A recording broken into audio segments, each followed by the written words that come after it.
2026 সালে পশ্চিমবঙ্গ বিধানসভা নির্বাচনে শুভেন্দু অধিকারীর নেতৃত্বে ভারতীয় জনতা পার্টি পশ্চিমবঙ্গে ক্ষমতায় না আসার সম্ভাবনা প্রায় 70%। কারণ ভারতীয় জনতা পার্টি দলের অন্যতম প্রধান সমস্যা হলো পুরানো নেতাকর্মীদের দলে তেমন গুরুত্ব না দেওয়া। গোটা দেশ জুড়েই এই সমস্যা রয়েছে বিজেপি দলের অন্দরে। লালকৃষ্ণ আডবাণী ও মুরলীমোহন যোশী, যারা বিজেপির অন্যতম প্রতিষ্ঠাতা, 90-এর দশকে আডবাণীর রামরথযাত্রা বা যোশীর নেতৃত্বে শ্রীনগরের লালচকে ভারতের জাতীয় পতাকা উত্তোলন বিজেপির ইতিহাসে অন্যতম মাইল ফলক। তবে এই দুজনের বয়স এখন 90 ঊর্ধ্ব। আডবাণীর বয়স এখন 97 বছর, অপরদিকে মুরলীমোহন যোশীর বর্তমান বয়স 91 বছর, যে কারণে তাদের বর্তমানে ভারতীয় জনতা পার্টির সংগঠনে সক্রিয় থাকা সম্ভব নয়। কিন্তু সেই জামানার অনেক গুরুত্বপূর্ণ মুখ, যেমন বসুন্ধরা রাজে, উমা ভারতী, বিএস ইয়েদুরপ্পা, বিনয় কাটিয়ার, সুমিত্রা মহাজন, বেঙ্কাইয়া নাইডু, রবিশঙ্কর প্রসাদ, রাজীব প্রতাপ রুডি প্রমুখ ব্যক্তিরা কর্মক্ষম হওয়া সত্ত্বেও বর্তমানে ভারতীয় জনতা পার্টি দলে তাদের কোনো জায়গা নেই। একই ছবি রাজ্যের ক্ষেত্রেও।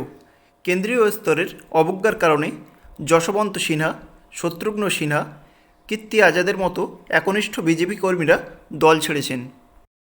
2021 সালে বিধানসভা ভোটের আগে আলিপুরদুয়ারে বিজেপি ছেড়ে তৃণমূলে গেছিলেন গঙ্গা প্রসাদ শর্মা। তার দলবদলে রাজ্য রাজনীতিতে ঝড় তুলেছিল, কারণ জলপাইগুড়ি ও আলিপুরদুয়ারে গঙ্গা প্রসাদ বিজেপির স্তম্ভ ছিলেন। 2024 সালে লোকসভা নির্বাচনের মুখে বাঁকুড়ার প্রাক্তন জেলা নেতা জীবন চক্রবর্তী বিদ্রোহী হন ও বিজেপি দল ত্যাগ করে নির্দল প্রার্থী হয়ে ভোটে দাঁড়ান। ফলস্বরূপ বাঁকুড়ার বিজেপি প্রার্থী সুভাষ সরকার হেরে যায়, কারণ বিজেপি ভোট দুভাগে ভাগ হয়ে গেছিল 2024 লোকসভা নির্বাচনে। গত বেশ কিছু বছর বীরভূমের প্রাক্তন সাংসদ দুধকুমার মণ্ডল এবং বিজেপি নেতা কালসোনা মণ্ডলকেও বর্তমানে নিষ্ক্রিয় করে রাখা হয়েছে। দলের কোনো দায়িত্বেই নেই এই দুজন পুরনো বিজেপি নেতা। এমনকি বর্তমানে রাজ্যের বিজেপি দলের প্রাক্তন সভাপতি দিলীপ ঘোষকে বর্তমান সংগঠনে তেমন সক্রিয় ভূমিকা গ্রহণ করতে দেখা যাচ্ছে না। দিলীপ ঘোষকে 2024 লোকসভা নির্বাচনে এক প্রকার জোরপূর্বক তার নিজের জেতা কেন্দ্র মেদিনীপুর ছেড়ে বর্ধমান দুর্গাপুরে দাঁড়াতে বাধ্য করা হয়। সেখানে প্রাক্তন বিজেপি নেতা বর্তমান টিএমসি প্রার্থী কীর্তি আজাদের কাছে পরাজিত হন দিলীপ ঘোষ। আর এরপর থেকে দিলীপ ঘোষ সেই আগের মতো সক্রিয় ভূমিকা পালন করছেন না দলে। এমনকি সুকান্ত মজুমদার ও শুভেন্দু অধিকারীর মধ্যে এক প্রকার ঠান্ডা লড়াই চলছে, যার কারণে সুকান্ত মজুমদার নিজেকে একটু গুটিয়ে রেখেছেন সংগঠন থেকে। শুভেন্দু অধিকারী যেভাবে সক্রিয়, সেইভাবে যদি সুকান্ত মজুমদার ও দিলীপ ঘোষ সক্রিয় থাকতেন, তাহলে রাজ্য বিজেপির অবস্থা আজ আরও অনেক উন্নত হতো। এমনকি ভারতীয় জনতা পার্টির মহিলা নেত্রী, বিশেষত রূপা গাঙ্গুলি ও লকেট চ্যাটার্জি পূর্বে যেভাবে সক্রিয়ভাবে রাজনীতি করতেন, বর্তমান দলে তাদের ভূমিকা একটু কমে গেছে। বর্তমানে শুভেন্দু অধিকারীর সঙ্গে সক্রিয় রাজনীতি করছেন অগ্নিমিত্রা পাল।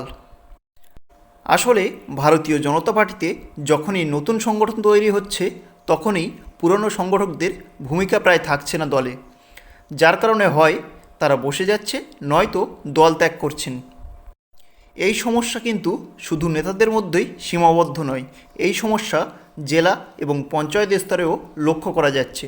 পঞ্চায়েত স্তরে বিজেপি দলের যে সমস্ত সাধারণ কর্মীরা দল করতে গিয়ে তাদের ঘরবাড়ি ভেঙে গেল, তাদের মেরে হাত পা ভেঙে দেওয়া হলো, তাদের আয়ের রাস্তা বন্ধ করে দেওয়া হলো, সেই সমস্ত কর্মীকেই কিছুদিন পর নতুন বিজেপি সংগঠনে আর জায়গা দেওয়া হয় না। তাদের জায়গায় তৃণমূল থেকে বহিষ্কৃত কোনো নেতাকে বিজেপি সংগঠনের মাথা হিসাবে জায়গা করে দেওয়া হয়। আর এসব কারণে বিজেপি সংগঠন মজবুত হতে সময় লাগছে রাজ্যে। আর নতুন পুরনো সংগঠনের নেতানেত্রী ও সাধারণ বিজেপি কর্মীদের মধ্যে সমস্যা সমাধানে রাজ্যে সক্রিয় ভূমিকায় নামছে আরএসএস এবং স্বরাষ্ট্রমন্ত্রী অমিত শাহ।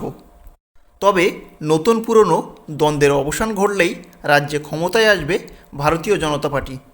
এ বিষয়ে আপনাদের মতামত অবশ্যই জানাবেন। আর যদি এই ব্যাখ্যার সঙ্গে আপনারা সহমত হন, তাহলে অবশ্যই চ্যানেলটিকে সাবস্ক্রাইব করে পাশে থাকবেন আপনাদের সাপোর্ট আমাকে নতুন ভিডিও তৈরিতে মোটিভেট করে।